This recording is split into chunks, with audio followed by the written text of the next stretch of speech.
ప్రతి సమస్యకు పరిష్కారం ఈగలై ఛానల్. నమస్కారం, ఈగలై ఛానల్కి స్వాగతం. విజయనగరం జిల్లా దళిత చైతన్య సేవా సంఘం ఆధ్వర్యంలో ఆ సంఘం అధ్యక్షులు సోము మురళీమోహన్ అధ్యక్షతన స్థానిక లంకాపట్నం రౌతు వీధిలో నవభారత రాజ్యాంగ నిర్మాత డాక్టర్ బాబాసాహెబ్ బిఆర్ అంబేద్కర్ 133వ జయంతి వేడుకలను ఘనంగా నిర్వహించారు. ఈ వేడుకలకు ముఖ్య అతిథులుగా retired Canara bank chief manager Pidakala Prabhakar, MD మరియు chairman Raviteja, APP Raghunatharao, advocate Venkatrao, Sampath Vinayaka temple ధర్మకర్త ఎడ్ల పైడిరాజు, విజయభాస్కర్ పాల్, దళిత నాయకులు పొట్నూరు శ్రీను, బండి జనార్దన్, పొట్నూరు వెంకటరాజు, అర్జి శివప్రసాద్, పొడుగు పైడిరాజు, అధిక సంఖ్యలో వృద్ధులు, మహిళలు, పిల్లలు తదితరులు హాజరైనారు. హాజరైన అతిథులను సగౌరవంగా ఆహ్వానించి బొక్కేలు, సారులతో ఘనంగా సత్కరించారు.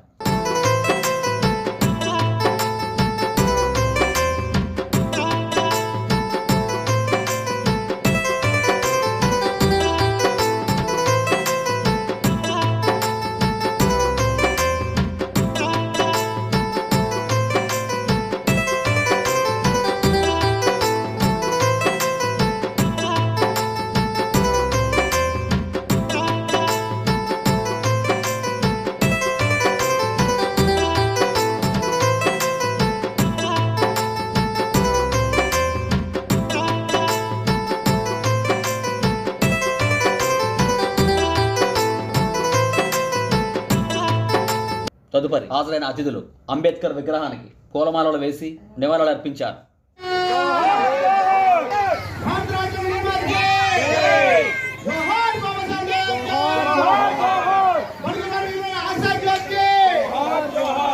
పూసిన పువ్వు నువ్వే అంబేద్కరుడా, మెరిసిన మెరుపు నువ్వే అంబేద్కరుడా, జయ హో అంబేద్కరుడా, జయ హో అంబేద్కరుడా, జయ హో అంబేద్కరుడా, జయ హో అంబేద్కరుడా. పూసిన పువ్వు నువ్వే అంబేద్కరుడా, మెరిసిన మెరుపు నువ్వే అంబేద్కరుడా.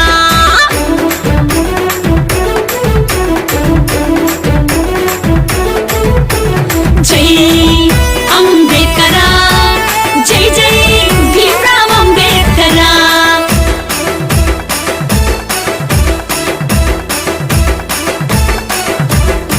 బహుజన ఇంటిలోన వెలిగే దీపం నీవై, గరీబోళ్ళ ఇంటిలోన గంటెను మెతుకైనావు. అంటరాని తనమేందని ఆయుధమై కొట్లాడి అవమానాలెన్నో పడి రాజ్యాంగం రాసినావు. జయ హో జయ హో అంబేద్కరుడా, జయ హో అంబేద్కరుడా. పూసిన పువ్వు నువ్వే అంబేద్కరుడా, మెరిసిన మెరుపు నువ్వే అంబేద్కరుడా.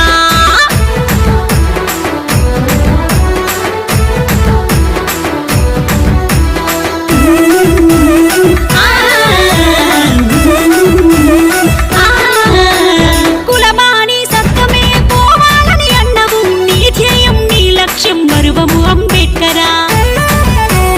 అనగబడ్డ బతుకుల్లో ఆనందం నింపంగా అగ్గి పిడుగులయ్యి మేమంతా అడుగేసినాము. జయ హో అంబేద్కరుడా, జయ హో అంబేద్కరుడా. పూసిన పువ్వు నువ్వే అంబేద్కరుడా, మెరిసిన మెరుపు నువ్వే అంబేద్కరుడా.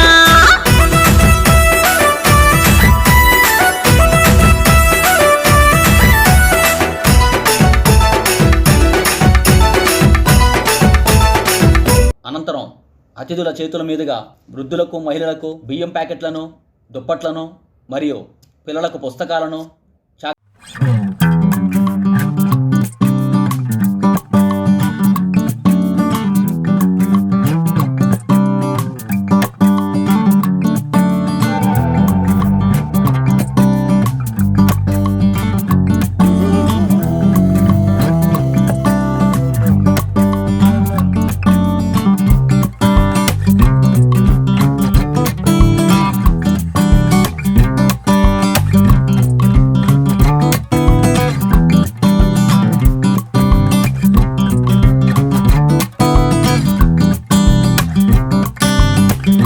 అంబేద్కర్ గొప్ప మేధావి, సంఘ సంస్కర్త, ఆర్థిక శాస్త్రవేత్త, రాజనీతిజ్ఞుడని ఎంతగానో కొనియాడారు. ఆయన అణగారిన బలహీన వర్గాల అభ్యున్నతి కోసం ఎంతగానో పాటుపడ్డారని, దళితులు, గిరిజనుల, బహుజనుల హక్కుల కోసం పోరాడిన మహోన్నత వ్యక్తి అని, అంబేద్కర్ దేశ ప్రజలు స్వేచ్ఛగా పరస్పర గౌరవంతో కలిసిమెలిసి జీవించాలనే దృఢ సంకల్పంతో భారతీయులు గర్వించే విధంగా భారత రాజ్యాంగాన్ని రచించి బడుగు బలహీన వర్గాల రక్షణ కోసం రాజ్యాంగంలో అనేక ప్రతిపాదనలు రూపొందించారన్నారు.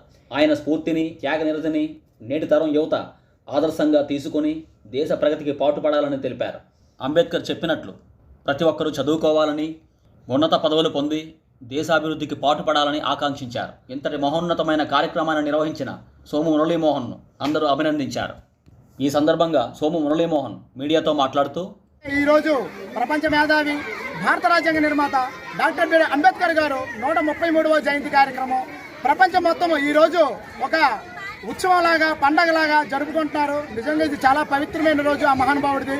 కాబట్టి ఆ మహానుభావుడు 14/4/1897 మధ్యప్రదేశ్లోని మౌ అన్న పట్టణంలో మహారాణా అంట్రంకులలో జన్మించారు. తండ్రి రామ్జీ మొలాజీ సాక్యం, తండ్రి తల్లి భీమాబాయి. ఆ దంపతులకు 14 సంతానంగా జన్మించాడు.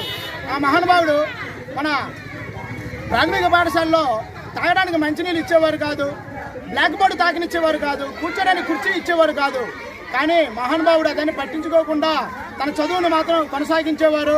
కానీ ఆయన యొక్క ఉపాధ్యాయులు మాత్రం ఆ ప్రాథమిక పాఠశాలలోనే ప్రతి ఒక్కరూ అంబేద్కర్ యొక్క తెలివితేటలకి, అంబేద్కర్ యొక్క రూపాన్ని ఉపాధ్యాయులందరూ ప్రేమించి ఆయన్ని ఎంతో గౌరవించేవారు. కానీ కాలేజీ విద్య డాక్టర్ అంబేద్కర్ గారు బొంబాయిలో చదివారు. 1916లో MA PhD పూర్తి చేశారు. DSc అట్లా ఇంగ్లాండ్లో పూర్తి చేశారు. ఇంగ్లాండ్లోని ప్రిన్సిపల్గా చేశారు. లండన్లోని బ్రిటిష్ మ్యూజియం లైబ్రరీ ఉంది, దాని నలుమూలలో చదివినవాడు డాక్టర్ బిఆర్ అంబేద్కర్ గారు. లండన్లో చదువు పూర్తయిన తర్వాత జర్మనీకి వెళ్ళి అరుదైన గ్రంథాలు చదివారు. ఆ జర్మనీ తర్వాత అమెరికా వెళ్ళి అక్కడ సమతా మమతలతో కూడిన సమాజాన్ని చూసి ఆ ముగ్గుడైనాడు. ఆ యొక్క యూనివర్సిటీలోని ఆర్థిక శాస్త్రం, సాంఘిక శాస్త్రం, చరిత్ర తత్వశాస్త్రం, మానవ శాస్త్రం అనేక శాస్త్రాలు మహానుభావుడు చదివాడు. 1932 సంవత్సరంలోనే ఇంగ్లాండ్లోని జరిగిన రౌండ్ టేబుల్ సమావేశంలో మన SC, ST, BC మైనార్టీ వర్గాల గురించి, భారతదేశ ప్రజల గురించి ఆ బ్రిటిష్ వాళ్ళతోని హోరాగా పోరాడి చాలా హక్కులు భారతదేశ పౌరులకు తీసుకొని వచ్చిన మహానుభావుడు డాక్టర్ బిఆర్ అంబేద్కర్ గారు. కాబట్టి 1936 సంవత్సరంలోనే ఇండిపెండెంట్ లేబర్ పార్టీ అనే పార్టీని స్థాపించారు. కానీ అంబేద్కర్ యొక్క జాతి త్యాగాన్ని గుర్తించి 1942 సంవత్సరంలోనే వైస్రాయ్ కౌన్సిల్ మంత్రిగా ఇవ్వడం జరిగింది. 1942 సంవత్సరంలో అఖిల భారత ఫెడరేషన్ స్థాపించారు. 1945 సంవత్సరంలోనే పీపుల్స్ ఎడ్యుకేషన్ సొసైటీ స్థాపించారు. కానీ మహానుభావుడు 1956 సంవత్సరంలో బౌద్ధ మత స్థాపించాడు. 1956 సంవత్సరంలోనే అక్టోబర్ 14వ తారీఖు 6 లక్షల మందిని బౌద్ధ దీక్షను తీయించారు.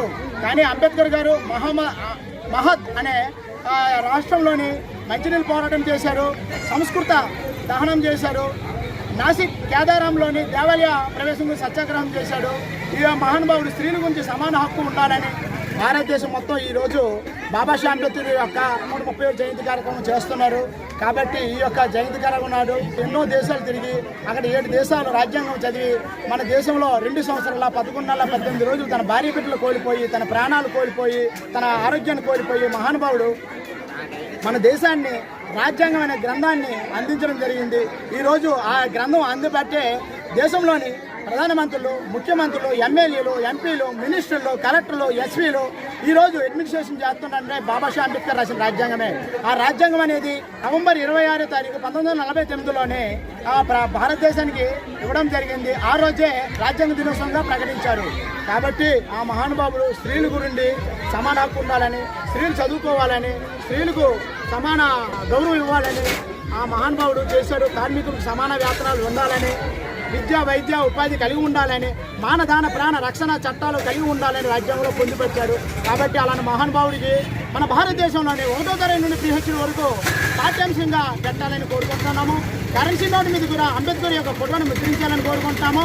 కాబట్టి హైకోర్టులోని, సుప్రీంకోర్టులోని, జిల్లా కోర్టులోని, కలెక్టర్ ఆఫీసులోని, SB ఆఫీసుల్లో కూడా అంబేద్కర్ విగ్రహాన్ని నిర్మించాలని కోరుకుంటున్నాం. కాబట్టి ఆ మహానుభావుడు అడుగుజాల్లో ప్రతి ఒక్కరు నడాలి. ఈరోజు భారత రాజ్యాంగం అనేది మార్చడానికి ముమ్మరంగా ప్రయత్నాలు చేస్తున్నారు. కానీ అది మనం రక్షించుకోవాల్సిన అవసరం ఎంతైనా ఉంది. లేదంటే పూర్వంలోని మనధర్మ శాస్త్రం వస్తుంది, మెడ కింద కుండ, నడు వెనకాతల కమ్మ అనేది వస్తుంది. కాబట్టి తాగడానికి తిండి ఉండదు, గుడ్డు ఉండదు, గూడ ఉండదు. కాబట్టి ప్రతి ఒక్కరూ రాజ్యాంగాన్ని పరిరక్షించుకోవాల్సిన అవసరం ప్రతి భారతీయ పౌరుని మీద భుజాల మీద ఉందని కోరుకుంటూ తదుపరి retired Canara bank chief manager Pidakala Prabhakar Rao మాట్లాడుతూ, ఈరోజు డాక్టర్ బాబాసాహెబ్ అంబేద్కర్ యొక్క జయంతి ఉత్సవాలు చేయడం చాలా సంతోషంగా ఉంది. ఈ వీధిలో చేయడమే, ఇంతకుముందు ఏ వర్గాల్లోనో కొద్ది ప్రాంతాల్లో మాత్రమే ఈ జయంతి ఉత్సవాలు చేసేవాళ్ళు. ఇప్పుడు దేశం నలుమూలల ప్రతి వాడలో కూడా ఒక పండుగ వాతావరణంలో చేస్తారంటే చాలా సంతోషంగా విషయం. దీన్ని బట్టి మనం అర్థం చేసుకోవాల్సింది ఏంటంటే అంబేద్కర్ అందరి వాడు, ఏ ఒక్కరికి పరిమితం వాడు, అందరి కోసం శ్రమపడ్డాడు. ఆయన ఇలా కలుసుకోవడం చాలా సంతోషంగా ఉంది. ఈ కార్యక్రమానికి బాధ్యత